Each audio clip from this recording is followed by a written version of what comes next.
Magandang buhay mga bata! Tara, samahan ninyo akong matuto kasama si Teacher Aika, your online teacher. Please don't forget to subscribe, like, share, and hit the notification bell for more videos. Thank you! Revised K-12 Curriculum, Makabansa, Grade 2, Quarter 1, Lesson 3, Day 3. Ang ating aralin ngayong araw ay tungkol sa kahulugan ng sukat o lawak ng komunidad na kinabibilangan. Muli, ako si Teacher Aika, ang inyong online teacher. Simulan na natin! Kasanayang pampagkatuto na ilalarawan ang sariling komunidad batay sa lawak o sukat. Layunin, natutukoy ang sukat o lawak ng lugar na makikita sa kinabibilangang komunidad at naiguguhit ang lugar na makikita sa kinabibilangang komunidad.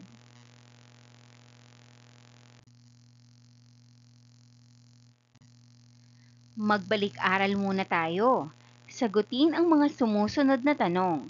Una, ano-anong mga salita ang naglalarawan sa lawak o sukat ng isang lugar sa komunidad? Gamitin ito sa pangungusap. Pangalawa, ano ang ibig sabihin ng metro at kilometro?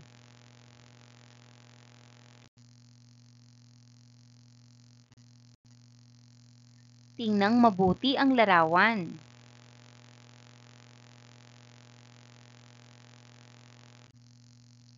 Mga gabay na tanong. Una, ano-anong estruktura ang makikita natin sa larawan?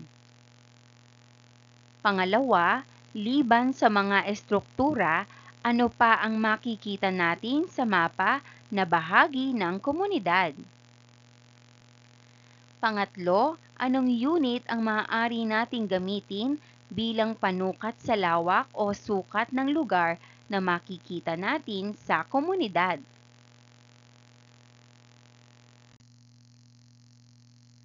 Ang metro o M ay ang pangunahing unit ng distansya sa pandaigdigang sistema ng unit.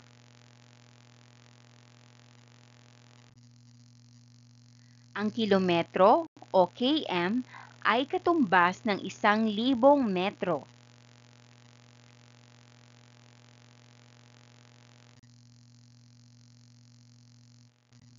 Basahin natin ang kwento tungkol kay Gon.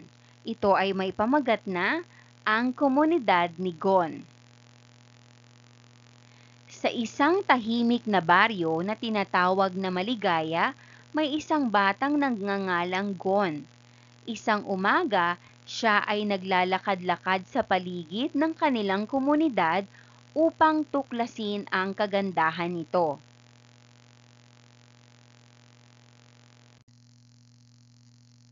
Habang naglalakad si Gon, una niyang nadaanan ang malawak na palayan na sumasakop sa halos kalahati ng baryo.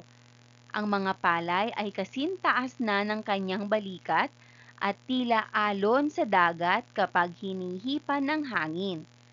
Tiningnan ni Gon ang kalayuan at namangha siya sa lawak ng taniman.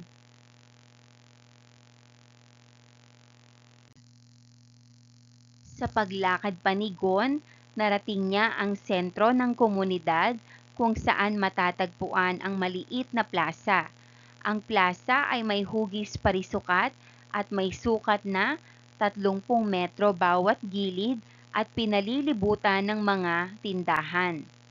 Sa gitna ng plaza ay may isang malaking puno ng mangga na nagbibigay lilim sa mga tao tuwing tanghali. Pagkatapos, pumunta si Gon sa kanilang paaralan na nasa dulo ng kanilang baryo. Ang paaralan ay may malawak na bakuran na ginagamit ng mga bata para maglaro. Tinatayang may sukat na 20 metro ang haba at 10 metro ang lapad.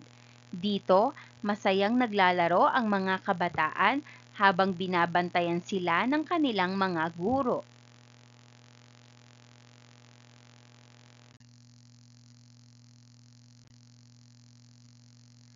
Sagutin natin ang mga sumusunod na tanong tungkol sa ating kwentong binasa. Una, sino si Gon? Sagot, si Gon ay isang batang nakatira sa baryo ng Maligaya. Pangalawa, ano ang ginawa ni Gon isang umaga? Sagot, naglakad-lakad si Gon sa kanilang komunidad upang tuklasin ang kagandahan nito. Pangatlo, ano ang nadaanan ni Gon na sumasakop sa halos kalahati ng buong baryo? Ang sagot, nadaanan ni Gon ang malawak na palayan na sumasakop sa halos kalahati ng baryo. Pang-apat, gaano kalawak ang plaza nila? Sagot, ang plaza ay may sukat na 30 metro bawat gilid at hugis parisukat.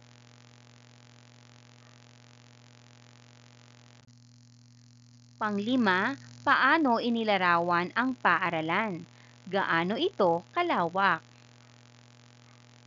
Sagot, ang paaralan ay may lawak na bakuran na ginagamit sa paglalaro.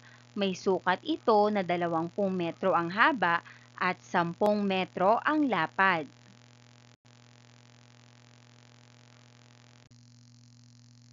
Pang-anim, ano-anong mga lugar na nabanggit ang makikita rin sa ating sariling komunidad? Ang sagot, ang mga lugar na makikita rin sa ating komunidad ay ang palayan, plaza, mga tindahan at paaralan.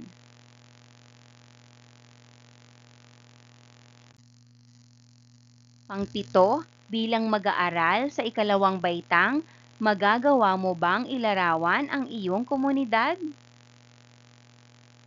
Sagot, opo, magagawa kong ilarawan ang aking komunidad.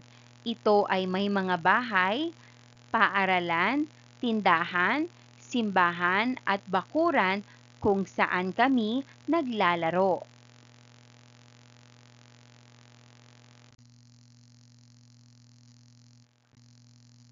Gawain bilang isa, panuto, gumamit ng coupon band, lapis at color. Iguhit ang mga estrukturang makikita ninyo sa kinabibilangang komunidad. At gawin itong isang mapa na nailalahad ang pangalan ng bawat lugar o estrukturang nakapaloob.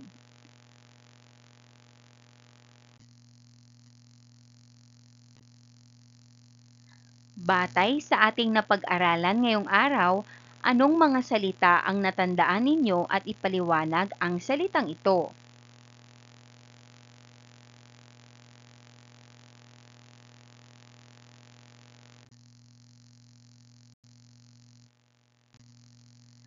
Gamit ang iginuhit na mapa, anyayahan ang bawat bata na ilarawan sa klase ang lawak o sukat ng mga lugar na makikita sa kanilang drawing.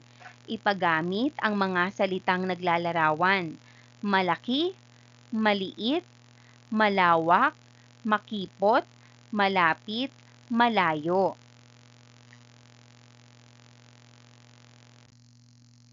Narito ang rubric sa gawaing ito. 5 puntos ang pinakamataas, 1 puntos naman ang pinakamababa.